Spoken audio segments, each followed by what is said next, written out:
మృతి చెందారు. తూర్పు గోదావరి జిల్లా రాజమండ్రిలో ఫిబ్రవరిలో వెలుగు చూసిన కల్తీ పాల ఘటన ఇంకా బాధితులను వెంటాడుతూనే ఉంది. తాజాగా రాజేంద్రనగర్ కు చెందిన పిచ్చుక నాగేశ్వరరావు అనే వ్యక్తి ప్రైవేటు ఆసుపత్రిలో చికిత్స పొందుతూ కన్నుమూశారు. ఫిబ్రవరి 16న కల్తీ పాలు తాగిన ఆయన అప్పటి నుండి తీవ్ర అస్వస్థతతో కిడ్నీలు దెబ్బతిని వెంటిలేటర్ మీద చికిత్స పొందుతున్నారు. వైద్యులు డయాలసిస్ చేస్తూ కాపాడే ప్రయత్నం చేసినప్పటికీ ఫలితం లేకుండా పోయింది. ఈ మరణంతో కలిపి మొత్తం మృతుల సంఖ్య 17కు చేరడం స్థానికంగా తీవ్ర కలకలం రేపుతోంది. ఇప్పటికీ ఇంకా 3 బాధితులు ఆసుపత్రిలోనే చికిత్స పొందుతుండగా వారిలో 2 చిన్నపిల్లలు కూడా ఉండడం అందరినీ ఆందోళనకి గురి చేస్తోంది.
రాజమండ్రి కల్తీపాల విషాద ఘటనలో మరొకరు మృతి చెందారు. తూర్పు గోదావరి జిల్లా రాజమండ్రిలో ఫిబ్రవరిలో వెలుగు చూసిన కల్తీపాల ఘటన ఇంకా బాధితులను వెంటాడుతూనే ఉంది. తాజాగా రాజేంద్రనగర్ కు చెందిన పిచ్చుక నాగేశ్వరరావు అనే వ్యక్తి ప్రైవేటు ఆసుపత్రిలో చికిత్స పొందుతూ కన్నుమూశారు.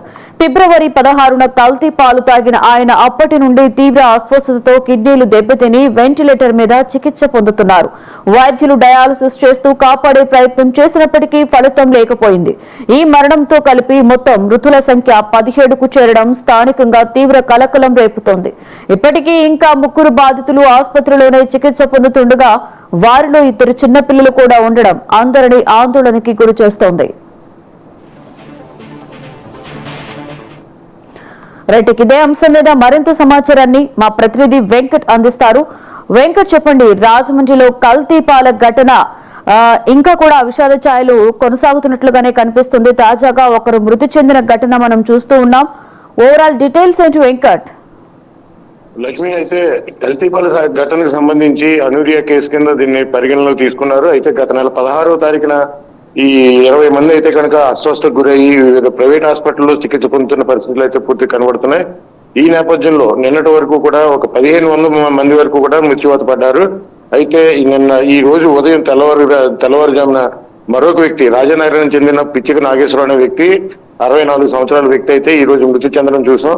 అయితే ఇంకా 3 వ్యక్తులు అయితే కనుక ఇంకా వెంటిలేటర్ మీద ఉన్న పరిస్థితి కూడా కనబడుతుంది. అయితే 2 వ్యక్తుల్లో 3లోని కూడా 2 చిన్నపిల్లలు ఉన్నారు. మరొక వ్యక్తి కూడా వృద్ధుడు అయిన మరొక వ్యక్తి కూడా ఇంకా చికిత్స పొందుతున్న పరిస్థితి పూర్తి కనబడుతుంది.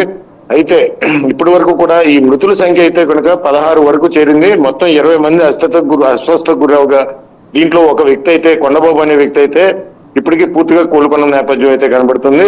ఇక చూస్తే ఇప్పటి వరకు కూడా 16 మంది మృత్యువాత చెందగా ఇంకా 3 అయితే హాస్పిటల్లో ట్రీట్మెంట్ చేయించుకుంటున్నారు. ఇందులో 2 చిన్నపిల్లలు కూడా వెంటిలేటర్ మీద డయాలసిస్ చేయించుకున్న పరిస్థితులు కనబడుతున్నాయి. మరొక పక్క ఈ లాలా చెరువుకి సంబంధించి ఒక వ్యక్తి, ఆ వ్యక్తి వెంకటేశ్వర అనే వ్యక్తి అయితే 72 సంవత్సరాల వృద్ధుడు. ఇతనికి ఇప్పుడు ఇంకా వెంటిలేటర్ మీద కొనసాగుతున్న పరిస్థితి ఉంది. డయాలసిస్ కూడా కొనసాగుతుంది. అనూరియా అనేది పూర్తిగా ఈ కిడ్నీకి సంబంధించిన వ్యాధి కావడంతో ఈ మొత్తం ఇప్పటి వరకు కూడా ఈ మృత్యువాత పడిన వాళ్ళందరూ కూడా ఈ కిడ్నీ ఫెయిల్ అయ్యే మృత్యువాత పడ్డారని చెప్తున్నారు. మరొక పక్క చూస్తే ఈ కల్తీ పాలు ఘటనకు సంబంధించి ఈ ఎవరైతే పాలు అమ్మిన వ్యక్తి కూడా కిడ్నీ ఫెయిల్యూర్ తో బాధపడుతున్నారని కూడా తెలుస్తుంది. అయితే ఈ ఏదైతే పాలుని రిఫ్రిజిరేట్ చేశారో, రిఫ్రిజిరేట్ చేసిన క్రమంలో ఆ రిఫ్రిజిరేటర్ యొక్క ఈ లోపటి భాగంలో కన్నం పడి లోపలికి లిక్విడ్ లీక్ అయింది. ఆ లీక్ అయిన క్రమంలోనే ఈ పాలు ఏదైతే నిల్వ ఉంచిన పాలలో ఇథిలిన్ అదేవిధంగా గ్లైకాల్ కలవడంతో ఈ మొత్తం ఈ వ్యాధి అంతటికి అనూరియా అనే వ్యాధి సంభవించిందని చెబుతున్నారు. Right, thank you Venkat.